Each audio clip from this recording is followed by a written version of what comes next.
احذر دعوة المظلوم، احذر دعوة المظلوم، فإنه ليس بينها وبين الله حجاب.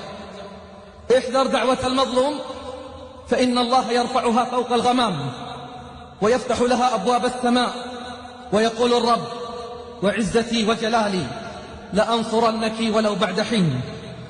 فكيف إذا كان المظلوم أما أو أبا؟ فكيف إذا كان المظلوم أما أو أبا؟ قال كعب الأحبار: إن الله ليعجل هلاك العبد إذا كان عاقا لوالديه ليعجل له العذاب، وإن الله ليزيد في عمر العبد إذا كان بارا بوالديه ليزيده برا وخيرا.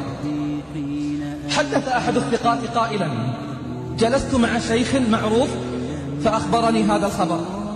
يقول الشيخ: جاءني رجل وهو يلعن أمه، جاءني رجل وهو يلعن أمه، فنهيته عن ذلك، ثم سألته: ما ذنبها وما جرمها وما هي خطيئتها؟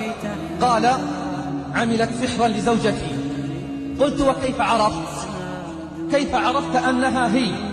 قال: زوجتي أخبرتني بذلك وهي تنكر ذلك، يعني الأم. قلت: عجبا، تصدق زوجتك وتكذب أمك؟ يقول الشيخ: فطلبت رؤية أمه، فجاء بها ابنها الأكبر وجمعت بينهم، وكثر النقاش وطال الحوار، ونفسي تحدثني، يعني الشيخ، ونفسي تحدثني أن الزوجة كاذبة. سمعت من الأم أيمانا وبكاء حارا يدل على صدقها، وأصرت الزوجة ألا تقبل اليمين من الأم إلا في بيت الله الحرام. فقلت لهم بعد أن أصرت زوجة الابن: اذهبوا إلى بيت الله الحرام. ثم طلبت رقم هاتف الابن الأكبر واتصلت به بعد يومين، فقال: ذهبنا لبيت الله الحرام، ودعت أمي على نفسها، دعت أمي على نفسها بألا تعود إلى بيتها إن كانت فعلت، وتضرعت إلى الله أن ينتصر لها من ابنها وزوجته إن كانت مظلومة. يقول الابن للشيخ: ثم عدت بأمي ودموعها على خدودها، فلما وصلنا وجدنا الخبر أمامنا في بيتنا أن أخي وزوجته ماتا على إثر حادث لهما في الطريق. فلما وصلنا وجدنا الخبر أمامنا أن أخي وزوجته ماتا على إثر حادث لهما في الطريق. أما قال الله: ولا تحسبن الله غافلا عما يعمل الظالمون. كيف إذا كان المظلوم أما أو أبا؟ اتق الله يا زوجة الابن، اتق الله يا زوجة الابن، اتق الله في أم زوجك، فأنت عندك أم تريدين أن تبريها وهو مطالب ببر أمه، بل حقها أعظم حق عليه بعد حق الله، فلولاها ما كان. هل أنت التي حملتيه؟ هل أنت التي ربيتيه؟ هل أنت التي احتضنتيه؟ اتق الله يا زوجة الابن، فأنت ستكونين أما في يوم ما. هب أن الأم أخطأت، هل يحق لنا أن نسيء معاملتها وننسى فضلها؟ أما أمرنا الله ببر الوالدين ولو كانا كافرين، فقال: وإن جاهداك على أن تشرك بما ليس لك به علم فلا تطعهما وصاحبهما في الدنيا معروفا. عن عبد الله بن عمرو رضي الله عنهما قال: قال صلى الله عليه وسلم: رضا الله من رضا الوالدين وسخط الله من سخط الوالدين.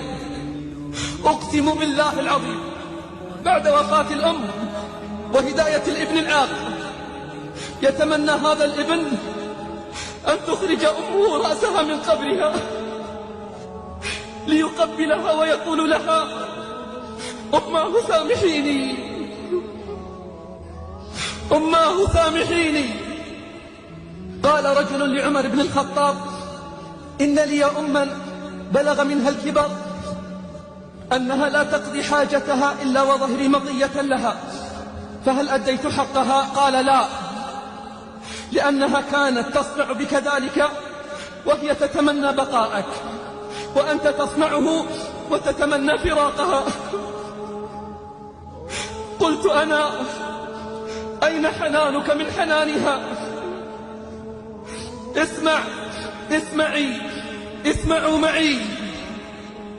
اسمعوا معي هذه الصورة التي تبين حنان الأم وشفقتها، ما أروعها من صورة.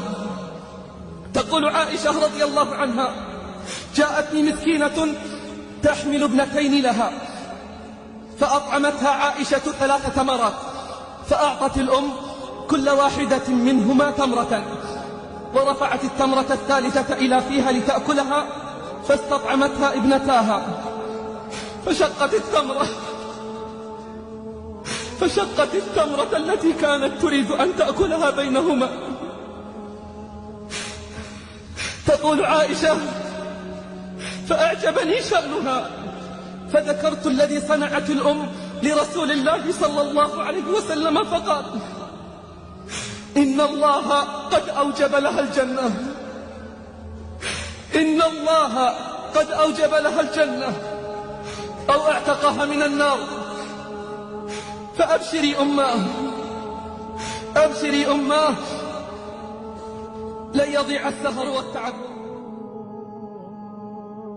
وقضى ربك ألا تعبدوا إلا إياه وبالوالدين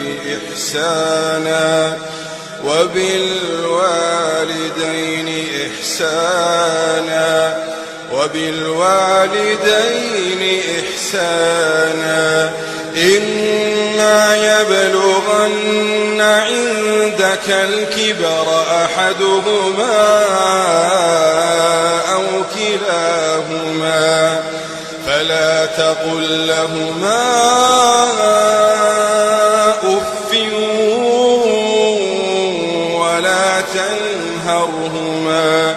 ولا تنهرهما وقل لهما قولا كريما واخفض لهما جناح الذل من الرحمة وقل رب ارحمهما كما ربياني صغيرا.